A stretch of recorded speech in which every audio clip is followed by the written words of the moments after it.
So, you've done it. The men of violence are gathered here, in these halls whose very stones are dedicated to peace. I should not have agreed to host this council. The Greybeards have no business involving ourselves in such matters. Peace? I doubt it. They may put their weapons down for a moment, but only to gather strength for the next bloodletting. They are not yet tired of war. Far from it.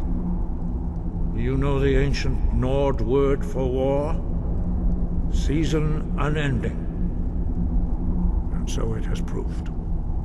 But regrets are pointless. Take your seat at the council table, and let us see what wisdom we can find among these warriors of Skyrim. So, Arngeir, is it? You know why we're here. Are you going to let us in or not?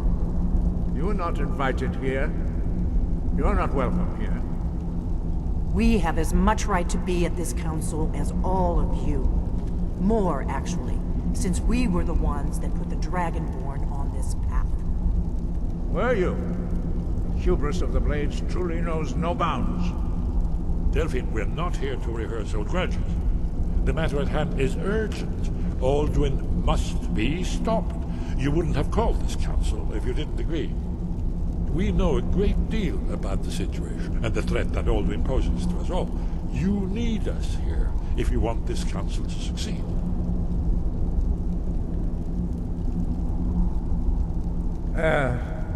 Very well. You may enter.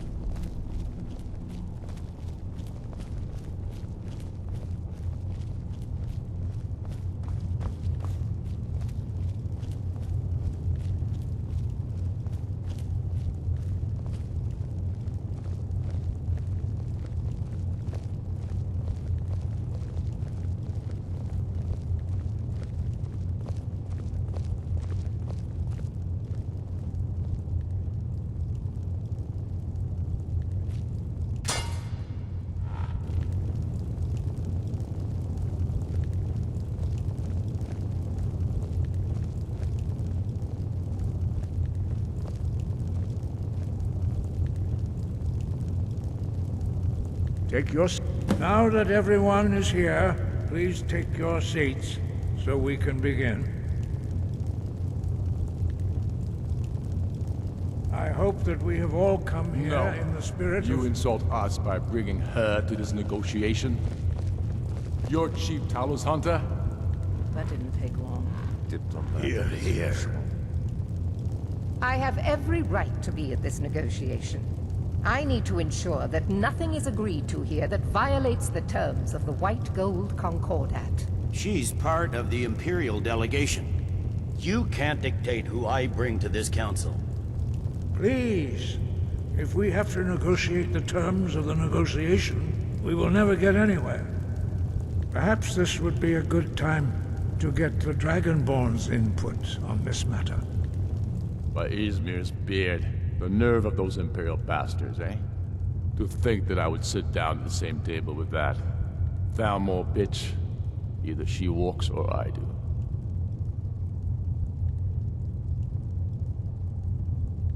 Maybe so, but bringing her here is a deliberate provocation. Tullius needs to know I won't be pushed around.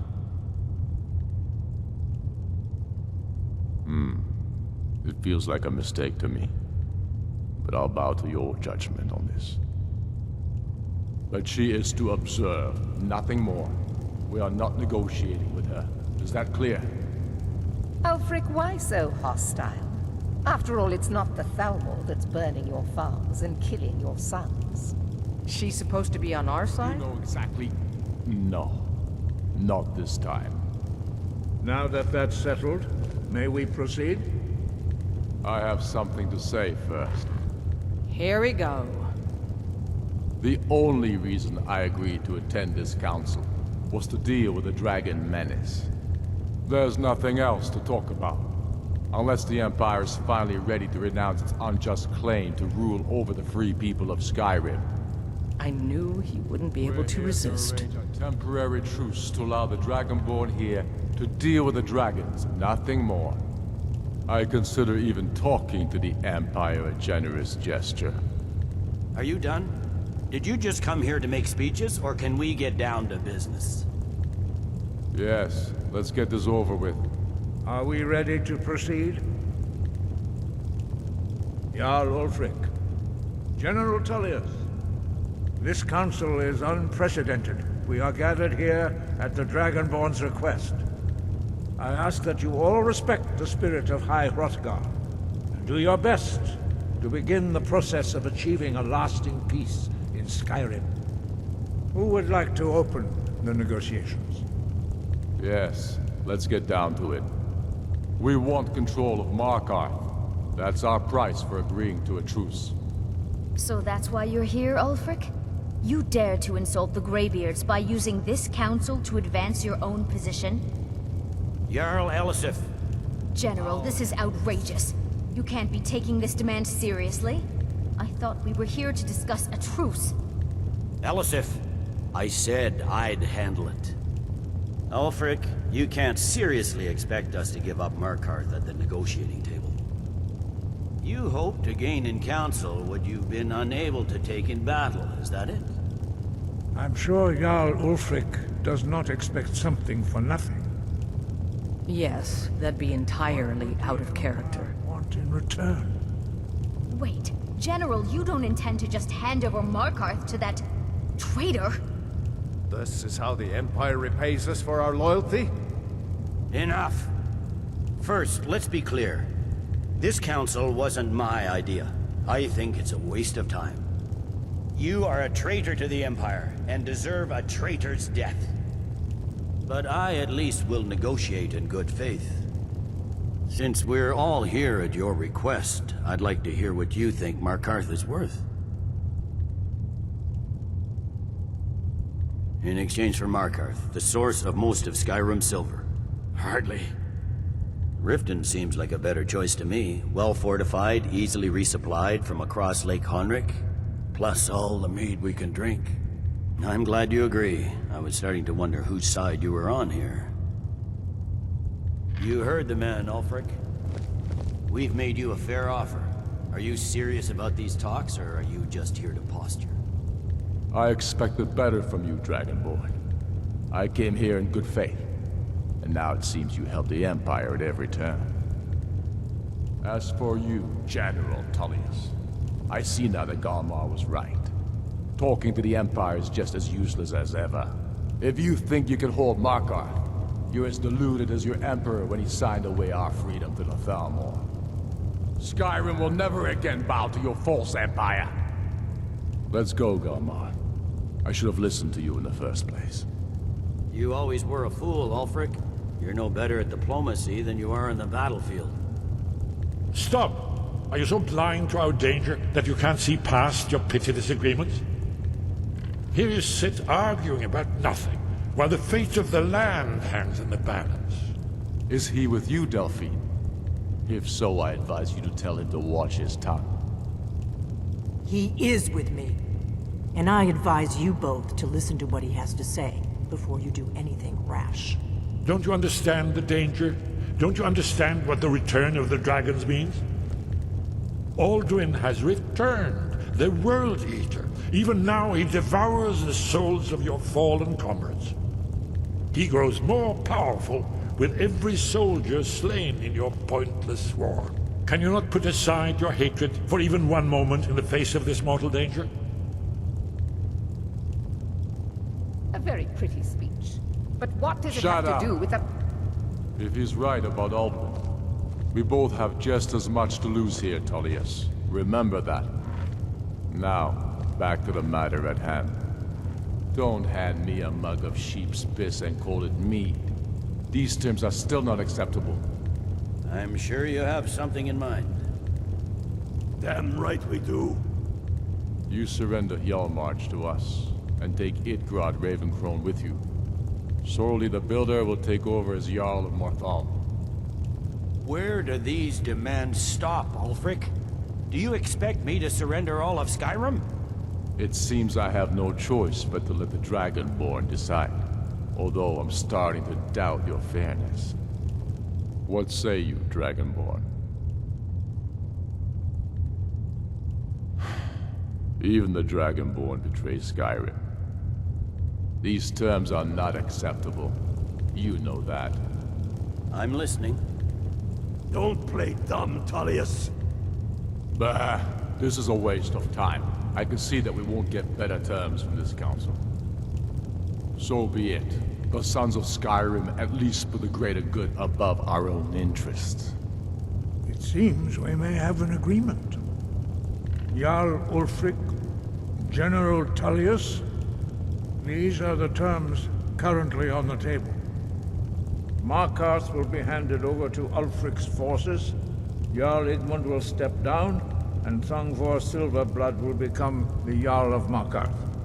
The Stormcloaks will withdraw from the rift, allowing Imperial troops unhindered access. Jarl Layla Lawgiver will step down, and Maven Blackbriar will become the Jarl of Riften. You both agree to this? I shouldn't agree to terms that so blatantly favor the Empire. I have no choice, though, under the circumstances. But once Alduin is defeated, then it will be the Empire's turn. Remember Evgir Unslag. You should be pleased, Elisif. You've done well for yourself as the Empire's pet Jarl. But beware, the Empire's loyalty is fickle. They will tire of this war, and then I will be the one dictating terms to you. I have nothing to say to that murderer. General, you've proven yourself a good friend to Skyrim. I continue to trust that you will do your utmost to safeguard our interests. Thank you, Jarl Elisif. I appreciate your loyalty. The Empire can live with these terms, yes, for a temporary truce, until the dragon menace is dealt with. After that, Ulfric, there will be a reckoning. Count on it. Come on, Dalmar.